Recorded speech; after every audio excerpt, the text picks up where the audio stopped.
Could you hear that? A woodpecker.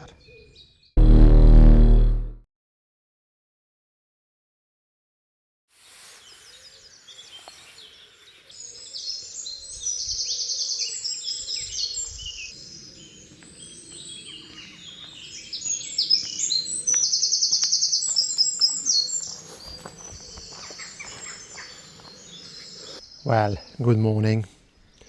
I'm in my village today. It's a little bit breezy. I have two locations here. One is up here next to the fields, and it's a little bit more exposed to the wind.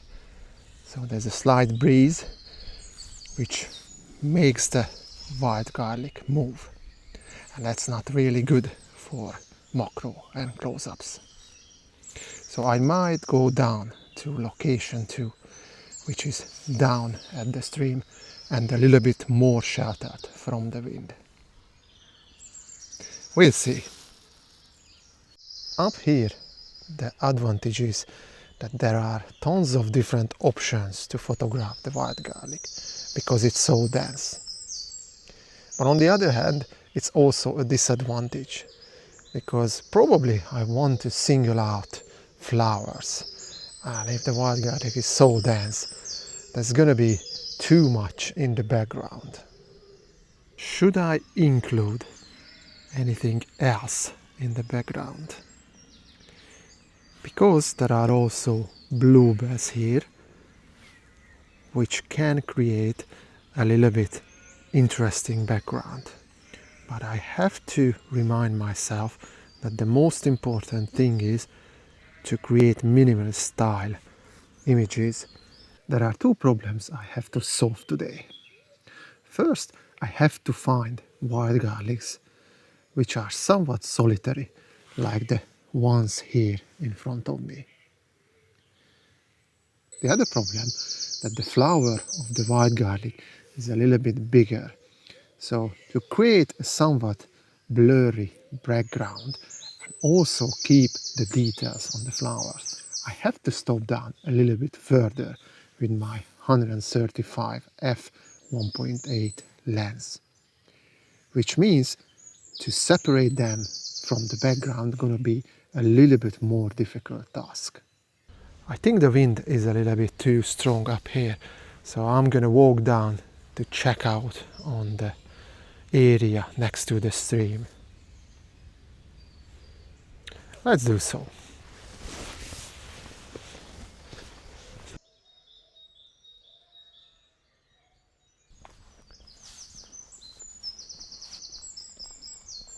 Last year I was here and took some landscape photos of this area on a beautiful morning. It was a spectacular sunrise and also some fog on the fields. So I'm going to show you the images now, and if you are interested in the recorded video, then I'm going to link it up there.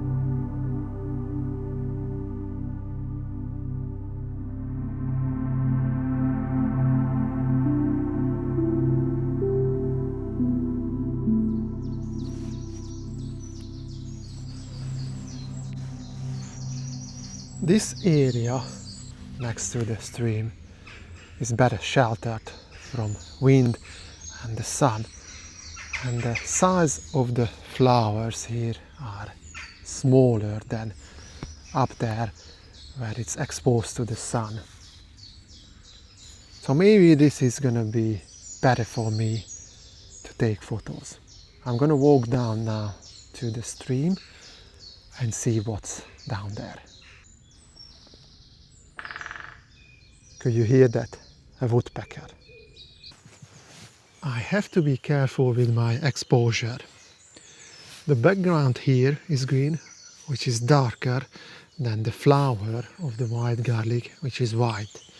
So I applied about 0.7, minus 0.7 exposure compensation, just not to get blown out highlights on those beautiful flowers.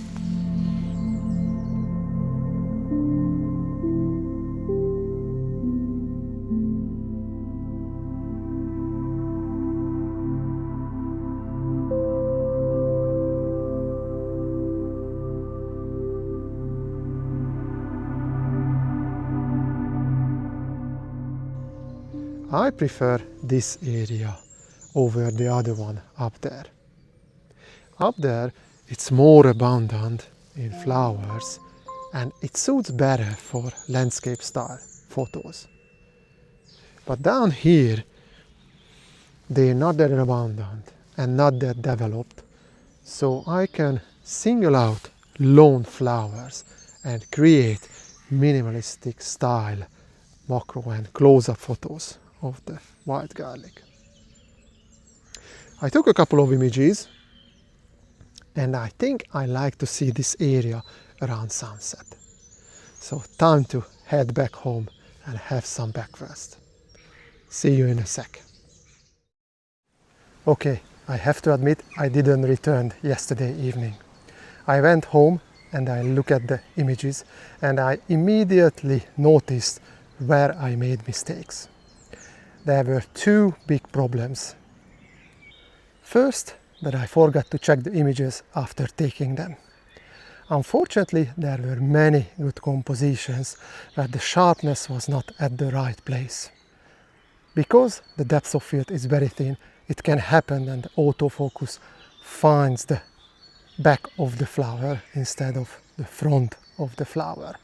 So it was focusing at the wrong place. What I've learned, I have to check it after every image. I could have done focus stacking, but unfortunately the weather was a little bit too breezy for that. And second, the green leaves as background doesn't work. The green as a color is just too contrasty with the white flowers, and it just doesn't work if I'm after the high key minimalist style photos. And also there were a couple of images where in the background there was the dark soil of the riverbed, and that one also doesn't work with the white flower. So nothing else left now but executing the plan. First, single out lone flowers. Second, checking the sharpness after taking an image. And third, avoiding green leaves and riverbed as a background. Let's get to it.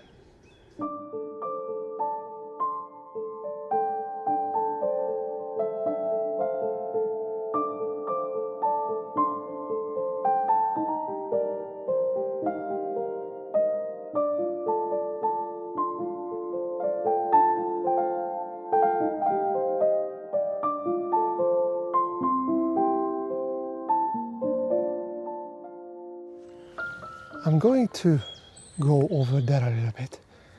As you can see in the background, there is the sun setting, so that's to the west, and I think I need a little bit more highlight in the background, in the bokeh. Once, let's check it. Nope, that's what I was talking about. Look at that. The focus is at the back of the flower. That's not good for me. Maybe now? There we are. Much better. That's what I want.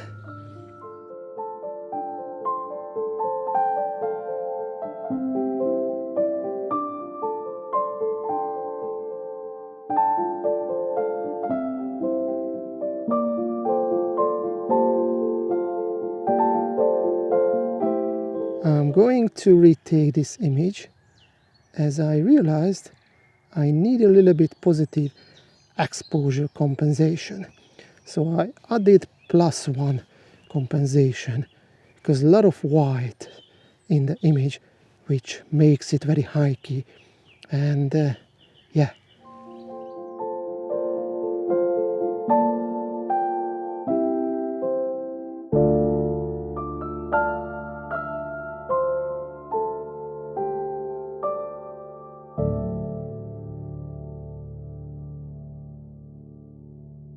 Although it's very tempting to photograph something like this, but that's what I was talking about. In this case, this beautiful bokeh is a distraction in the image, and it's going to be too contrasty with the green background. So I'm going to leave it. This area is a little bit too breezy here. It's not sheltered, so I'm going to go back over here. There's a little dip here, so it's a bit better. Right, probably a couple of more shots and I'm done for today.